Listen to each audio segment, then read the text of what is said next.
കേരളത്തിലെ 9 വർഷക്കാലത്തെ ദുർഭരണത്തിനെതിരായി നിലമ്പൂരിലെ ജനങ്ങൾ വിധി എഴുതാൻ പോവുകയാണ്. കേരളത്തിൻ്റെ മുഖ്യമന്ത്രിയും പാർട്ടി സെക്രട്ടറിയും എന്തു പറഞ്ഞാലും ഈ ഭരണത്തെ ജനങ്ങൾ മടുത്തിരിക്കുന്നു. കേരളത്തിൽ ഒരു ഭരണമാറ്റത്തിൻ്റെ അന്തരീക്ഷം നിലനിൽക്കുന്നു. എത്ര കോടികൾ മുടക്കി പ്രചരണം നടത്തിയാലും അത് വിജയിക്കാൻ പോകുന്നില്ല. നിലമ്പൂരിലെ ജനങ്ങൾ UDF സ്ഥാനാർത്ഥി അരിയാടൻ ഷൗക്കത്തിനെ വൻപിച്ച ഭൂരിപക്ഷത്തോടെ വിജയിപ്പിക്കാനുള്ള ഉറപ്പ് ഞങ്ങൾക്കുണ്ട്. അതുകൊണ്ട് എല്ലാവരും തെരഞ്ഞെടുപ്പ് രംഗത്തേക്ക് ഇറങ്ങുകയാണ്. ഞാൻ ഇന്ന് മുതൽ അവിടെ സജീവമായിട്ടുണ്ടാകും. ഇന്ന് ഉച്ചയ്ക്ക് ശേഷം ഞാൻ അങ്ങോട്ട് പോകുന്നുണ്ട്. മണ്ഡലം കൺവെൻഷനുകളിൽ പങ്കെടുക്കുന്നുണ്ട്.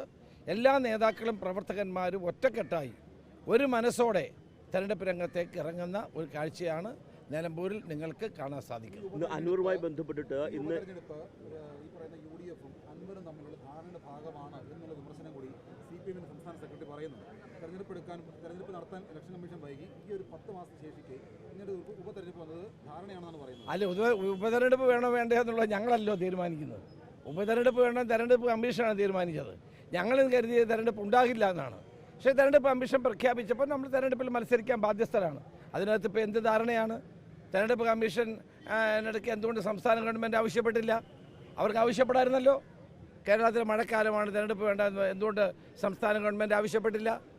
അപ്പോൾ അതിനകത്ത് ഞങ്ങളുടെ പഴി വേണ്ട. അത് തെരഞ്ഞെടുപ്പ് കമ്മീഷൻ പ്രഖ്യാപിച്ചു. ഞങ്ങളെല്ലാവരും പ്രഖ്യാപനത്തോടൊപ്പം മുന്നോട്ട് നീങ്ങുന്നു. അതിനിപ്പോൾ എന്ത് ചെയ്യാൻ കഴിയും? 10 മാസത്തേക്ക് തെരഞ്ഞെടുപ്പ് നടത്തുന്നത് ശരിയാണോ എന്നുള്ളത് തെരഞ്ഞെടുപ്പ് കമ്മീഷനാണ് പരിശോധിക്കേണ്ടത്. ഏതായാലും പരാജയ ഭീതി കൊണ്ടാണ് MV ഗോവിന്ദൻ്റെ ഈ ജൽപ്പനങ്ങളെല്ലാം ഉണ്ടാകുന്നത് എന്നുള്ളതാണ് സത്യം. ഈ അന്നൂറുമായി ബന്ധപ്പെട്ടുള്ള പ്രശ്നം പരിഹരിക്കാൻ ഇന്ന് ഏതെങ്കിലും തലത്തിൽ ചർച്ചയ്ക്ക് സാധ്യതയുണ്ടോ?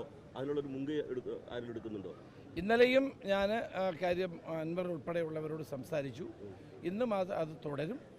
അദ്ദേഹത്തെ കൂടി ഒരുമിപ്പിച്ച് നിർത്തിക്കൊണ്ട് പോകണമെന്നാണ് UDF ആഗ്രഹിക്കുന്നത്. പ്രതിപക്ഷ നേതാവ് അടക്കമുള്ള എല്ലാവരുടെയും ആഗ്രഹം അതാണ്. ഞങ്ങളെല്ലാവരും അതിനു വേണ്ടി തന്നെയാണ് നിൽക്കുന്നത്.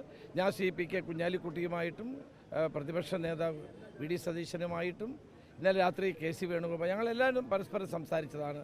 എല്ലാവരുടെയും ആഗ്രഹവും അദ്ദേഹത്തെ കൂടി യോജിപ്പിച്ച് കൊണ്ടുപോകണമെന്നാണ്.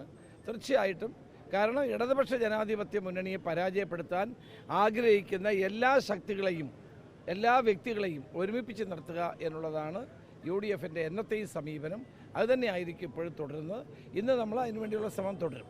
അദ്ദേഹം കോൺഗ്രസിനെ ബ്ലാക്ക് മെയിൽ ചെയ്തുകൊണ്ട് അദ്ദേഹം UDF-ലേക്ക് കയറാൻ ശ്രമിക്കുന്നു എന്നൊരു പൊതുവൊരു വിമർശനമുണ്ട്. കാരണം അദ്ദേഹം ഇന്നലെ തന്നെ പറയുന്നത് ആന്റണി ഷൗക്കത്ത് എങ്ങനെ സ്ഥാനാർത്ഥി ഇതെല്ലാം തനിക്കറിയാം, താനിതെല്ലാം പുറത്തു വിടുമെന്നെല്ലാം പറയുന്നുണ്ട്. ഇത്തരത്തിലൊരു ബ്ലാക്ക് മെയിൽ ചെയ്തുകൊണ്ട് അല്ല, ഞാൻ ഓരോരുത്തരും പറയുന്നതിന് മറുപടിക്കൊന്നും ഞാനില്ല. നമ്മുടെ ലക്ഷ്യം എന്താണ്?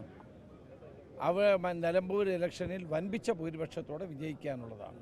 അത് കേരളത്തിലെ ജനങ്ങൾ ആഗ്രഹിക്കുന്നതാണ്. അതിനു വേണ്ടിയിട്ടുള്ള പ്രവർത്തനമാണ് ഞങ്ങളെല്ലാവരും ഒരു മനസ്സോടുകൂടി ചെയ്തത്. ഇന്നലെ അദ്ദേഹം പറഞ്ഞത് KC വേണുഗോപാലുമായിട്ട് ഇനി ചർച്ച നടത്തിയിട്ട് ഇനി മുന്നോട്ടുള്ളൂ.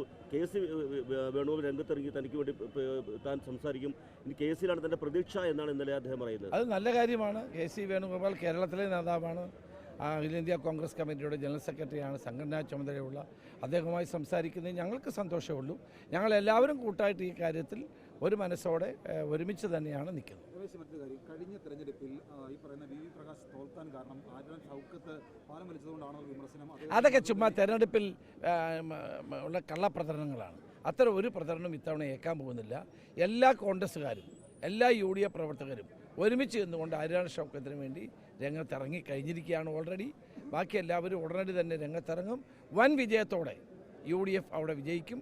കഴിഞ്ഞ ഉപതെരഞ്ഞെടുപ്പുകളിൽ കണ്ട അതേ കാഴ്ചയാണ് നിങ്ങൾക്ക് അവിടെ കാണാൻ കഴിയും. ഒരു കാര്യം കൂടി, ഈ തൃണമൂലിനെ അസോസിയേറ്റ് മെമ്പറായിക്കൊണ്ടുള്ള ഒരു പ്രശ്നപരിഹാരം ഇന്നുണ്ടാകുമോ? അല്ല, അതിനുള്ള സംസാരങ്ങൾ നടക്കുകയാണ്. നോക്കാം.